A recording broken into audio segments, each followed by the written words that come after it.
Lantaran na talaga mga kaibigan ang ginagawang pagnanakaw ng pamilyang Marcos at Romualdez sa kaban ng ating bayan. Nakaisip na naman po kasi sila ng paraan kung paano mauubos ang pera ng ating bayan. No? Kung inyong matatandaan ay naglabas na po ng temporary restraining order ang Supreme Court na nagpapatigil sa paglilipat ng pondo mula sa PhilHealth patungo sa National Treasury. Ang sabi po kasi ng PhilHealth ayon sa kanilang investigasyon ay bakit ililipat ang pondo sa National Treasury gayong wala pa namang malinaw na programa kung saan gagamitin ang pera. Kaya iniutos po ng Supreme Court na itigil ang paglilipat ng pondo. Ang mga tao sa likod ng paglilipat ng pondong ito ay walang iba kundi si President Ferdinand Romualdez Bongbong Marcos Jr. Kasama po si House Speaker Martin Romualdez at ng kanilang mga kaalyado sa Congress. No? Siyempre sa pakikipagtulungan po ito ng Finance Secretary na si Ralph Recto. Kaya mga kaibigan, tandaan po natin na ang mga taong ito ay hindi na dapat iboto at hindi na dapat manalo. Subalit, datapwat, ang ginagawa nila ngayon dapat ay mapigilan na. Kundi mauubos po at babagsak po ang Pilipinas. Okay? So, bago dyan, ay pag-usapan muna natin ang tungkol sa AKAP. Kung inyong napanood ang Senate hearing, napansin nila, binusisi nila, tinuligsan nila, kinwestiyon nila, lalong-lalo na po si Senator Amy Marcos ang tungkol sa AKAP. Ang sabi pa nga po ni Senator Amy Marcos, pati ang DSWD, AKAP is foreign to them. Hindi nila alam. Hindi sila aware. So, noong paunang pahayag ni Senator Amy Marcos, she slashed the AKAP budget na 39 billion. Tinanggal niya, ibig sabihin, sa 2025 budget. Pero nang matapos ang bicameral, approve ang AKAP. Hindi po tinanggal. Okay? Pangalawa na kailangan nating pansinin, noong nag-uusap ang Kongreso tungkol sa budget kung magkano ang ibibigay sa Office of the Vice President, maingay si Senator Grace po.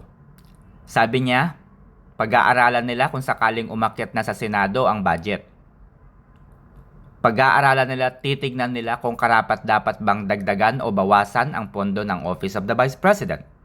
Pero nakikita niya di umano na dapat ay mayroong budget ang Office of the Vice President. To cut the story short, na-approve po ang budget. Hindi po dinagdagan. Bagkus ay hinarang po ni Senator Grace po ang pagdadagdag ng budget sa Office of the Vice President. Sa kabila po ng mga pahayag ni Senator Bato de la Rosa at Senator Bongo, hindi po nakinig si Senator Grace po. Bagkus ay hinarang po niya ang pagdadagdag ng budget sa Office of the Vice President. Nakakalungkot mga kaibigan.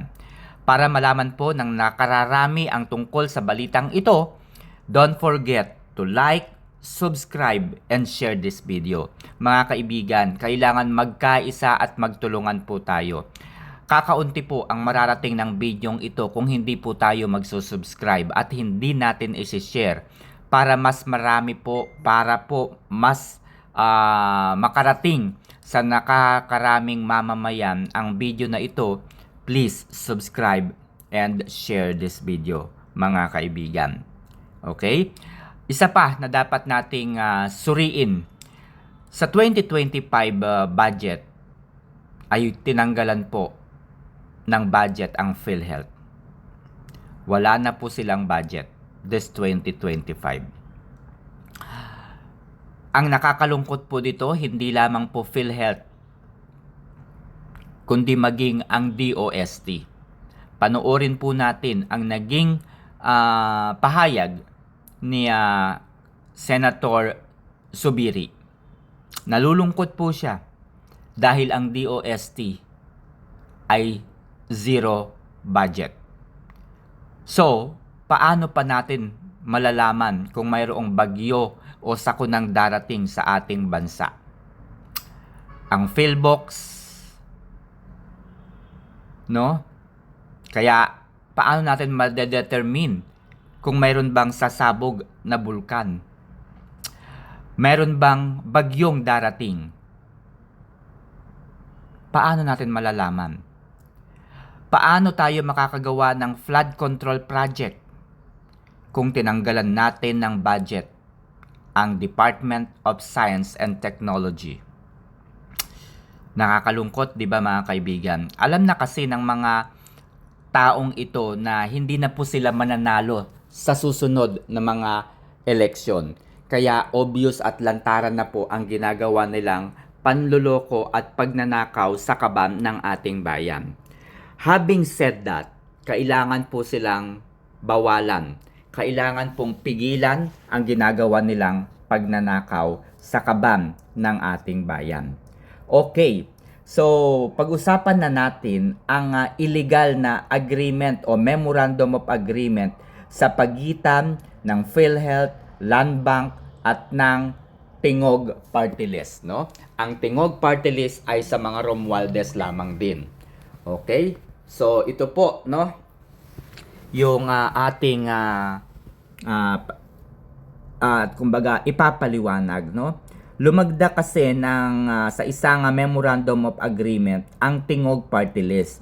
So kasama po dito sa memorandum na ito ang PhilHealth at the Development Bank of the Philippines para di umano daw tugunan ang mga kakulangan sa healthcare infrastructure sa pamamagitan ng Maalagang Republika. Ayan, Rural Financing Health Development Program. So, ayon po, no, kay Tingog Party List Congressman Jude Asidre, wag na po ninyong iboboto rin po yan ha, Congressman Jude Asidre, bibigyan ng financial mechanism ang mga lokal na pamahalaan para mapondohan ang pagpapatayo ng mga hospital, medical equipment at iba pa. Ano po ang mangyayari dito? Ang mga LGU o local government unit, no, ay maaaring magkaroon ng access sa Development Bank of the Philippines. Ano pong access na yon? Maaari po silang mag-loan sa Development Bank of the Philippines para mapondohan ang pagpapatayo ng mga ospital, pagbili po ng mga medical equipment at marami pang iba na related sa mga katulad po, no, na health allied services, no? So ibig sabihin, ang mga LGU ay maaring mangutang, mag-loan sa Development Bank of the Philippines. So, ang mangyayari po nito, pag nakautang na po sila sa DBP, no? Ang mangyayari ay PhilHealth po, no, ang sasagot, no? PhilHealth ang sasagot. Bakit? Yung malilikom na pera mula sa mga hospital na ito and so on so forth, sila po ang magmamanage para mabayaran ang utang ng mga LGUs sa DBP. Okay? So, ganun po yung mangyayari. So, titiyakin daw di umano ng PhilHealth na mababayaran on time ang mga reimbursement sa mga hospital na ito. So, ano po ang purpose ng Tingog Party List? So, sila po ay sabi nila ay sisiguraduhin daw nila. Sila daw po yung magiging papel na kumbaga para magkaroon ng maayos na ugnayan ang mga LGU at ang ibang mga ahensya kagaya nga po ng PhilHealth at ng Development Bank of the Philippines. So sila lang daw ang tulay. So ang sabi pa nga po ng Tingog Party List, walang ililipat na pera sa programa. Okay? So yun po ang purpose ng Memorandum of Agreement na ito. Okay? So bakit illegal? Ano ang kinalaman ng party list para mag-monitor. Kung ang purpose po, no, ay maaaring makautang ang LGUs sa Development Bank of the Philippines, hindi ba mas karapat dapat na ang opisina na dapat mag-monitor para sa implementasyon ng mga programang ito, hindi ba mas nararapat ang Department of Health instead of party list? Dahil ang concern na ito ay tungkol sa pangkalusugan, pagpapatayo ng mga hospital, pagbili ng mga medical equipment. Anong alam ng Tingog Party List sa mga medical equipments? 'Di ba? Anong purpose nila? So, if ako po ang tatanungin, mas dapat na ang DOH instead of party list, o kaya naman ay DILG, no? Yung mga tao na kailangan mag-monitor, dapat po sila, hindi po party list. So, nakakalungkot mga kaibigan. So, panoorin natin ang mga nakakaawa at nakakalungkot na mga privileged speeches ng mga senador na talaga namang tumututol sa ganitong uri ng pagnanakaw sa kaban ng ating bayan. Again, ang balitang ito, sinikap ko pong ipaliwanag sa pamamaraang mas maiintindihan ng nakararami. Dahil karamihan po sa mga nababasa natin at napapakinggan ay English. English. No? English po yung napapanood natin. Kaya mahirap intindihin at mahirap unawain. So, isa lamang po ang mahihiling ko mga kaibigan. Please subscribe to this channel. Listen to this video and share. And kapag na-share po ninyo ang video na ito, kung kaya po ninyong i-summarize, no, ay gawin po ninyo para mas marami po ang makaintindi kung para saan nga ba ang Memorandum of Agreement na ito between PhilHealth, DBP, and Tingog Party List. Kasi kung kakaunti lamang po ang magsusubscribe, kakaunti lamang din po ang mararating ng mensahe nating ito. No? Kung hindi rin po ninyo isi-share ang video na ito, ay kakaunti rin po ang makakaalam. Alright? So, yan. Yun lamang po at here are the videos. Here are the privileged speeches of the senators. Sir President, although I commend some of the provisions advocated in the BICAM report, I just want to manifest my strong reservation on some of the provisions of the bicameral conference committee report, which I personally find unacceptable. I did not also sign the BICAM report because details of the reconciled budget were not available earlier. This is also in line in support of the manifestation of Senator De La Rosa during the opening of the BICAM to give the members time to review prior to signing. Bakit po ako pipirma sa isang dokumento na hindi ko naman po alam ang detalye? First, I am saddened by the zero budget given to PhilHealth. As chairman of the Committee on Health, advocacy ko po ang health. Dapat po ang pondo ng PhilHealth ay para sa health. Kaya nga po, PhilHealth. Lessons learned dapat tayo sa pandemya. We should invest more in health. Katumbas po yan ang buhay ng bawat Pilipino. Kaya dapat bigyan po natin ng priority ang health. While we acknowledge that PhilHealth has still billions in reserve funds. Sabi nila 500 billion as discovered and discussed in 5 hearings conducted by the Committee on Health. Subsidy from the national government may still be needed to implement necessary reforms and improvements in its benefit packages. Huwag naman zero budget. Sa huli, ang mga mahihirap na pasyente na naman ang kawawa dyan. we kept on urging PhilHealth to expand its benefit packages, especially for top 10 mortality diseases, increase case rates, scrap its restrictive policies like the 24-hour confinement policy, cover additional services like dental. Tinupad na nila yung dental recently, optometric services and assistive device.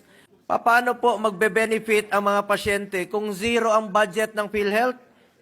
I also want to highlight that Republic Act 11223 or the Universal Healthcare UHC law also mandates that the amount necessary to implement the provisions of the UHC shall be included in the GAA.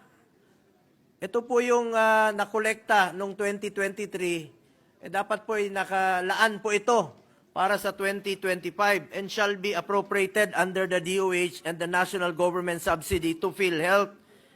May pinanggalingan na po yan tulad ng syntax collections na dapat ay para sa implementation po ng UHC. Nasa batas po yan. May earmarking po yan under Republic Act 11346 at Republic Act 11467 or the syntax law. There is also a provision in the UHC Act that premium subsidy for indirect contributors shall be included annually in the General Appropriations Act.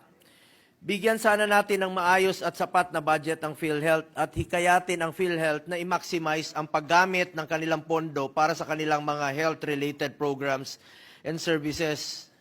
At dapat sana kung ano ang budget na nawala sa PhilHealth, dapat sana ay mapunta sana sa health. Ang budget ng health dapat para sa health. Hindi ko alam kung saan napunta ang 74 billion na dapat sana para sa PhilHealth at para sa health. Kung may tinanggal na budget sa PhilHealth dahil kulang ang benepisyo na binibigay nito, dapat sa health programs din po ilagay ito. Dapat hindi po sa iba. I also want to highlight the decrease in the budget of the AFP Modernization Program from the 50 billion approved in the Senate. Tinaasan natin dito sa Senado from the 40 billion approved in the House, naging 35 billion na lang po. As I manifested during the plenary deliberations, importante po ang modernization ng AFP para mapanatili ang kapayapaan at seguridad ng bansa. Anyway, kahit may reservation po ako, nakakalungkot. Just want to put that on record. Thank you, Mr. President. Bakit kaya mas pinili ng DBP at PhilHealth na makasama sa kanilang MUA ang isang party list kaysa Department of Health? Gusto ko rin pong malinawan. Sa isang banda, nakakapagtataka rin po kung bakit hindi rin mas pinili ng DBP at PhilHealth ang Department of Interior and Local Government na siyang may mandato to exercise general supervision over local government units.